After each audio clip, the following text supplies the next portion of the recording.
Just when you think Cherry Audio have run out of synths to emulate, they come out with this absolute banger. Brilliant that someone's done this, because the Octave CAT's such an esoteric, cool synth, and all the magic lies in all the modulation you've got here. If you don't know what it is, it came out in 1976 as basically a cheaper alternative to the Moog Minimoog or the Arp Odyssey, and you can see when you look at it there's some similarities between this and the Arp Odyssey, and I think there was some sort of legal shenanigans happening at the time over it as well, but basically, it's got a lot of magic all held up in this middle section here, this modulation section. So what I thought I'd do today is go through the synth and how you use it, because it is a bit weird, it's a bit strange, and it's nice to be able to understand what's happening rather than just go through all the presets, even though there are hundreds of really decent presets. The fun in this is playing around and experimenting. So before we kick off, just to show it's got all the same usual things that you get on Cherry Audio stuff, like it's got the keyboard, got MIDI learn. So I've learnt some bits and bobs on my Moog Sub 37, but with it being so esoteric and strange, the front panel, it's actually quite difficult to do it in any rational way, because you just don't get these controls on other things. Let's close that. We've got focus so we can zoom in, although to be honest, you don't really need it on this because it is quite a nice big fat large interface. It's not too cluttered at all. And then of course we can make it small and we can make it big. I'm using the standalone at the minute, but it comes through AU, VST, all the rest of it. Anyway, it is an emulation of the Octave CAT, but we do have some extra bits. If we go to the second page, we've got the Cherry Audio lovely little effects section, and we've got a 2-track sequencer. On the bottom left, we've got things that you don't have, like unison and polymodes. Let's go back into the main thing. So put unison on. That's 8 voices, detune them. 16 voices. Or just go into a poly mode. Obviously you just don't get this on an original old mono. So a really nice little touch. So that's a whistle stop tour of what we've got here. Let's take a much closer look at this synth engine, shall we?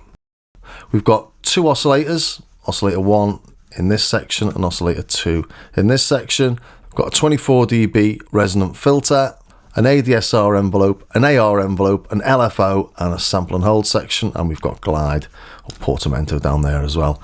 And as I said, this section in the center is where all the magic happens. These switches here are where you switch in your modulation sources, and these are the modulation amounts. So we have the LFOs, a sine, a square, and then we've got the sample and hold, ADSR, AR, or VCO2 on VCO1, and for the pulse width we've got the LFO on a sine, or the ADSR, or just direct, and similar things on VCO2 and on the filter. And just to show really quickly, I'll start off with a simple sawtooth. There'll be a link in the description to download these simple patches, so you can follow if you like.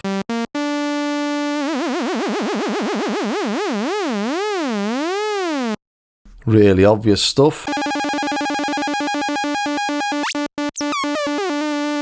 So if we turn that to the right, we're getting a direct amount. Turn it to the left, I'm using the mod wheel. So it doesn't do anything unless I move the mod wheel. And on other things, we've got positive or negative. So for envelopes, for example, let's do a bit of this. Or we can go negative. But just to show you one of the really mad little tricks this can do, and it makes you sound like you're an expert on the CAT if you know this. VCO1 can modulate VCO2 and VCO2 can modulate VCO1, which is weird in itself, and then we can actually sync them as well, so you can get all sorts of crazy things happening. But if you modulate VCO2 with VCO1 and using the sub and you're using the square, and then we drop this down, this comes all the way down into really slow LFO levels. Hear that? That's pretty slow. Let's turn VCO1 audio off in the VCF section. So now VCO1 is just the modulation source. Turn VCO2 up. And then add VCO1 as the modulation source. Now we're losing volume because we're using the ADSR. which on the VCO you've got ADSR there, or we can use the AR. So we'll use the AR envelope. And again, if you've ever used an Arp Odyssey, this will be quite familiar. But if we leave it on the AR envelope, we've got maximum sustain.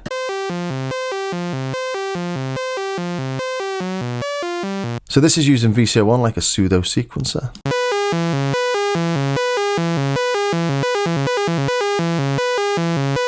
Which was a real little trick back in the 70s for this. And you can just do some really nice weird little tones with it, it's great. So the third modulation routing on your oscillator is pulse width. Oh, so let's put the pulse on. Let's take modulation off. Option click on a Mac resets things to the center. So we have to remember to bring VCO1 audio back in, which when you've got one of the synths in front of you and you don't know that button's there, that can be very confusing. Okay. Let's do the option click again. And you can hear we're modulating with the LFO there.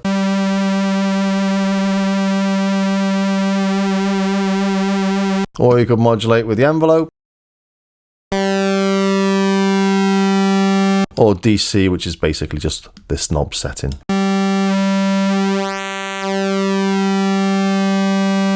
So that's how the modulation works. It's the same for VCO2 and the same for the filter. But if you're ever confused about anything, just reset these things and stuff should calm down. So VCO1's almost like the lead oscillator, can be used as an oscillator or as modulation, and that's why you can turn it on and off in the audio section there. If you just don't want the volume, but you need the wave shapes in order to create the modulation, and I'll show you what I mean there. Again, if we just bring this right down to LFO levels, so we'll turn VCO1 off, we'll modulate VCO2 with VCO1.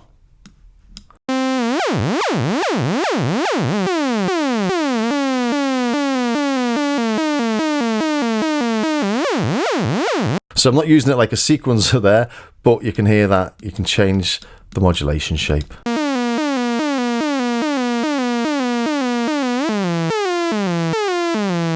That's turning more into a... But the pseudo sequencer comes into its own just using the pulse and the sub. But that's why we have VCO audio on or off. So we can still bring in these wave shapes, but you don't hear anything. Because if you put it on... That's quite cool. What we're doing now is we're modulating VCO2 with VCO1 in audio rate, so it's FM. We could turn VCO1 off again.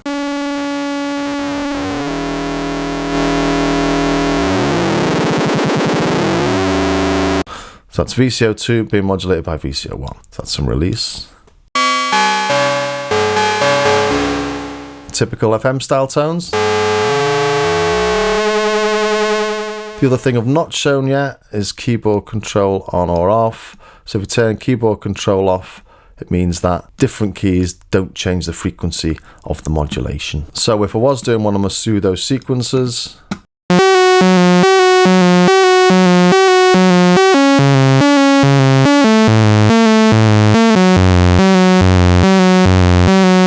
it's not changing the rate, whereas if you've got keyboard control on, it will.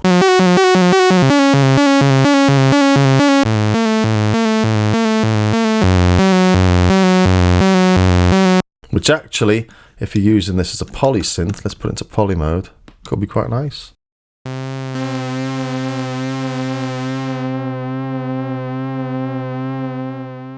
Let's have 8 voices.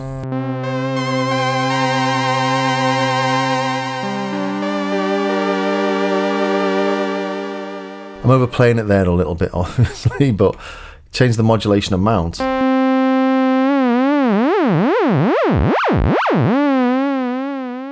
With the level of each of the wave shapes, so you don't have to just use this one.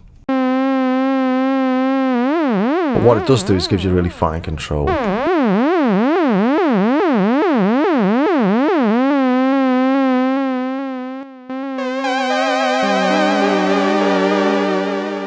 Okay, the next little trick it's got up its sleeve is sync. The sync switch is on VCO2, but what it does is it syncs VCO1 to VCO2. So VCO1 is the one that has the sync effect on it, if that makes any sense.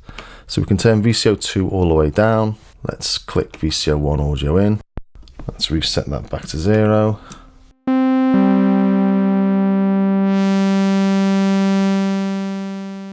Put it on back onto mono. We've got two sync modes, A and B, and they do slightly different things. Mode A is semi-synced and mode B is full sync, which is much more what we're used to. But let's modulate VCO1 with the envelope, the ADSR envelope that is.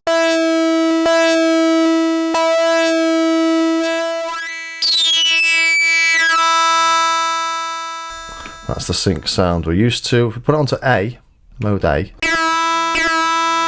it's a bit weird.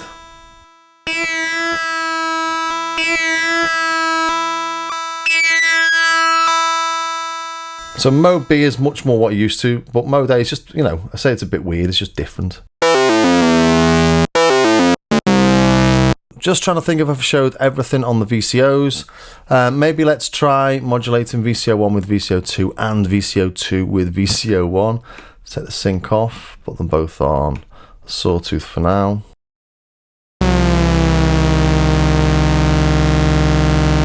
Modulate VCO2 with VCO1.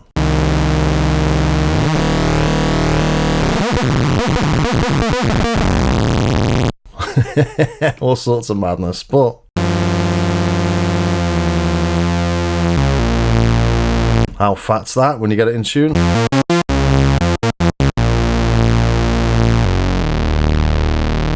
That's amazing, isn't it? Let's save that one.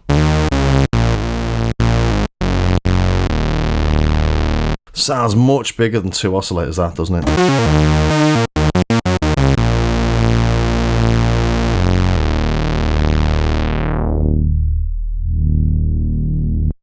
Gorgeous. So let's take a look at the filter while we're playing with that.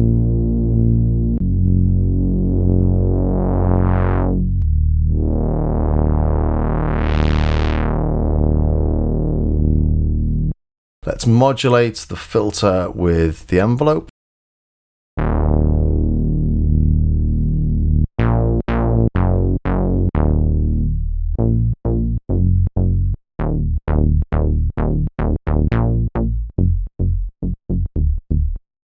Great, that, isn't it? Add a tiny bit of release to get rid of that click.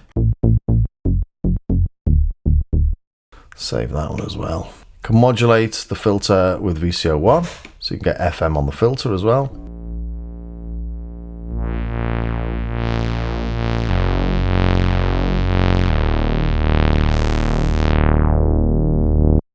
Getting really nice and juicy, that, isn't it?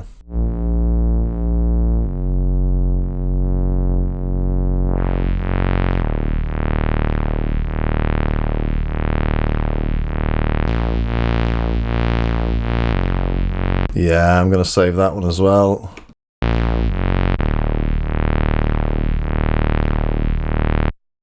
And then, of course, we've got sample and hold, square LFO, or sinusoidal LFO as well. Let's get rid of the FM, and let's have a little play with the resonance.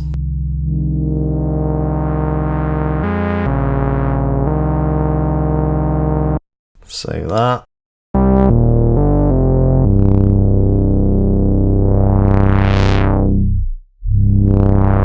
Let's reset the frequency of oscillator A. So option and double click, or option and click. Let's turn the filter resonance up. Now this gets super, super resonant, as does the real one. So just watch your ears. That's fabulous, isn't it? Okay, listen to how deep this goes as well. If your speakers can handle it, that's rattling things.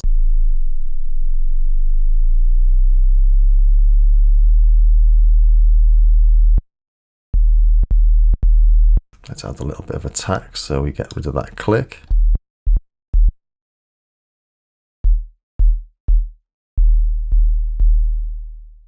We've got keyboard tracking on, so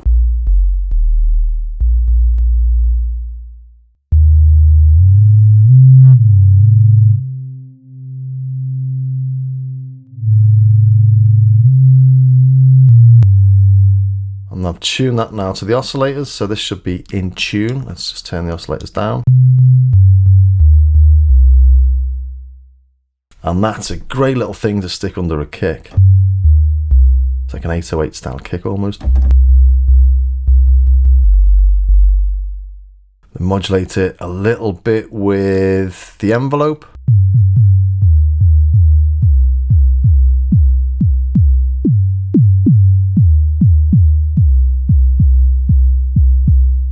And you do get yourself a sort of 808. And that's how deep and beefy this filter is.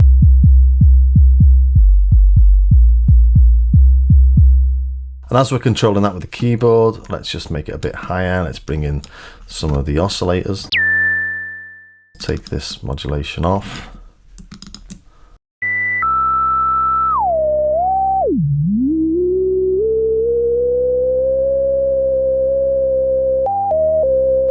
You've got that sort of organ tone.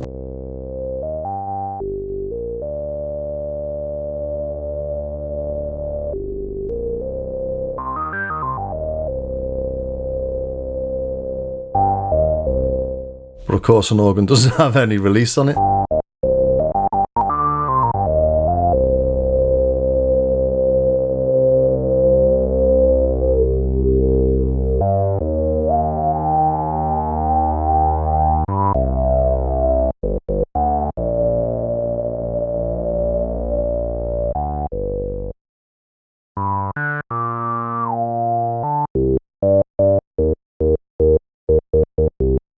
Just a few little tweaks, have a little play around with that yourself. That's like a house organ, isn't it?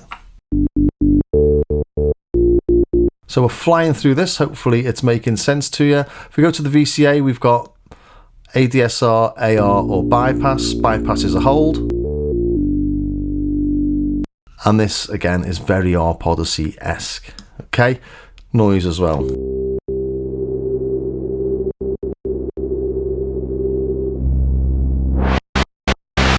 So nice for percussive stuff. So let's modulate the filter with the envelope. Bring the Q up. There we go, and add below the release. What we got on there?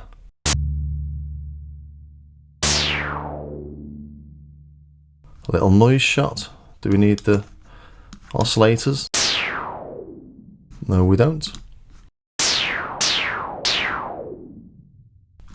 Let's try and turn that into a little bit of a snare or something, shall we? Let's take the modulation off.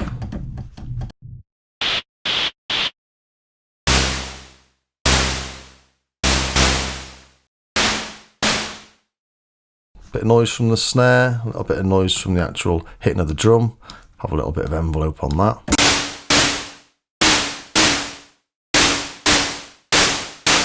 Something like that, bit of a snare.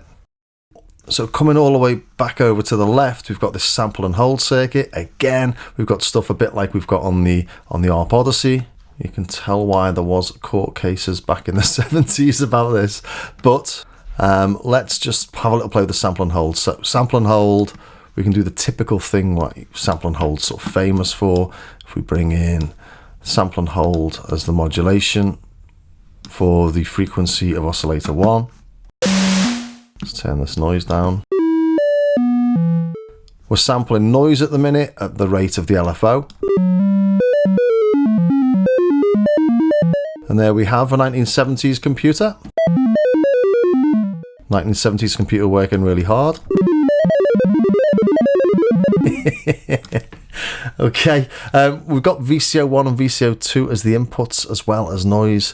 So if we listen to VCO2 and we'll have VCO1 as the input, just to show you how this works. For turn VCO1 really slow. Okay, let's modulate VCO2 with the sample and hold. The sample and hold input is VCO1. We're not getting anything at all because VCO1 doesn't have any wave shapes on there, so let's turn this up.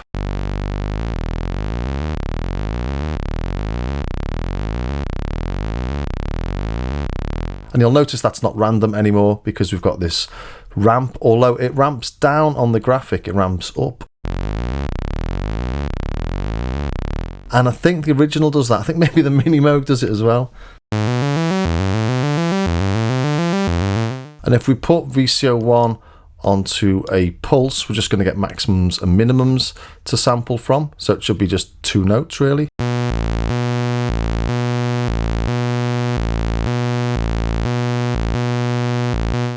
And then the pulse width determines the probability of it being the high note or the low note.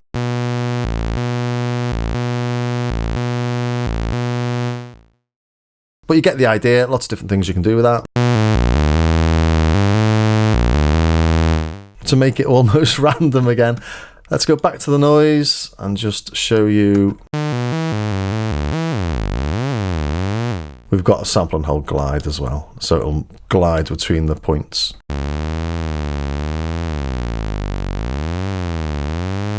We've also got a glide down here just for standard portamento effects. But we're not finished there with the modulation. We've also got an ADSR repeat, so the ADSR envelope becomes like an additional LFO. Let's modulate VCO2 with the ADSR.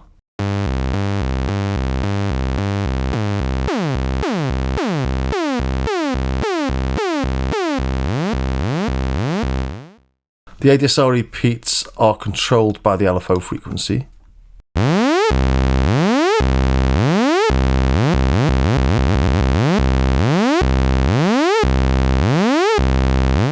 But it does give you different shapes to play with.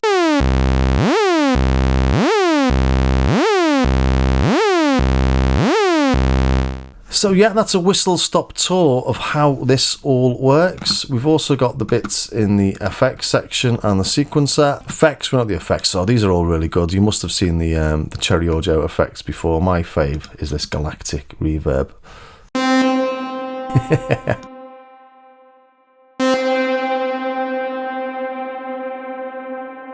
That's great, isn't it?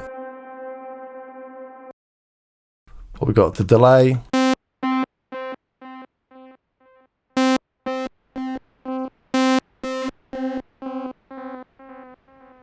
You can hear that tape being a bit wobbly, digital.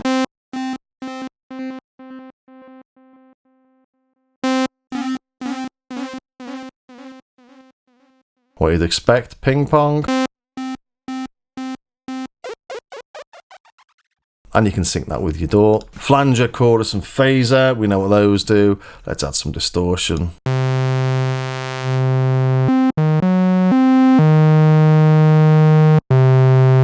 In fact, let's load a bit of a bass tone, see what it sounds like. Let's load this interval bass.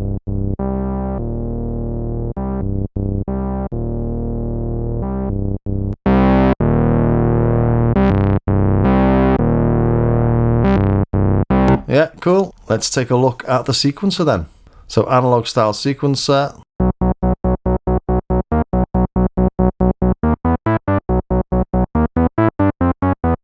So this is a really simple affair, and it does almost remind me of the big, huge Colossus system I've just been using from Analog Solutions, although it is quantizing to notes, so it's nowhere near as difficult to use as the old analog stuff. And that can be set for VCO1, VCO2 to follow it, or the filter, or the amplitude, or the amplifier I should say. So turn both of those off. We do have a quantize on and off though, so you can go to your volts. And you can change the range from 5 volts to 2 volts to 1 volt. Start it.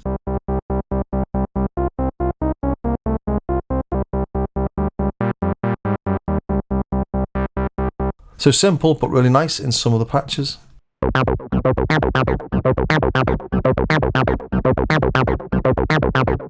That works, doesn't it?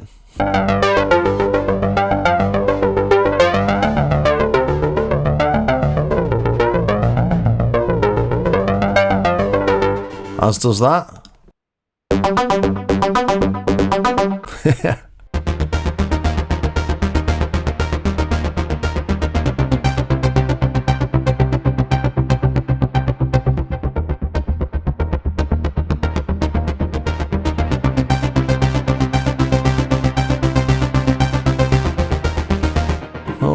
can feel a little track coming on.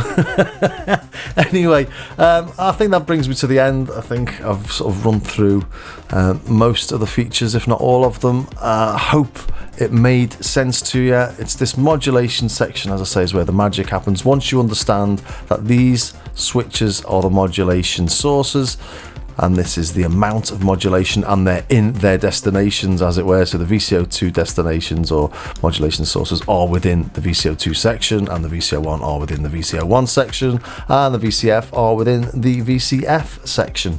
But yeah, it's a really clever little unique synth, and made up that we've got it in software. So thanks to Cherry Audio, and thanks for you for watching this. If you did enjoy it, do think about subscribing, ring the bell, join me on Patreon, check out my Starsky Car website, starskycar.com, where I've got bits and bobs for free, or you can pay a few quid for some samples and stuff like that.